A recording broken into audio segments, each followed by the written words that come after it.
In this video, I am going to teach you how to use Calendly Round Robin.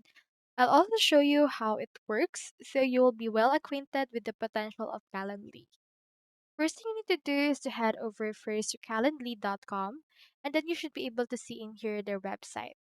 So you have two options. You can either sign up with Google, sign up with Microsoft, or sign up with email. However, if you already have an account, you can click on this login option that we can see right here. So since I already have an account, let me click onto this login option and let me just sign in.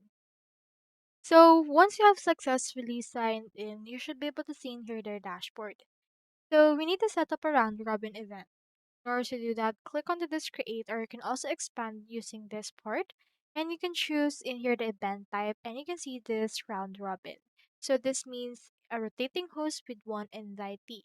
So actually a round robin is a feature that allows teams to distribute meeting bookings fairly among team members based on ability or predefined rules. So for this case, let's choose this round robin option.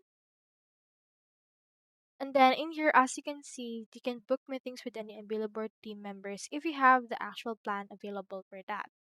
So if you have this, you can go and then try to name your actual event.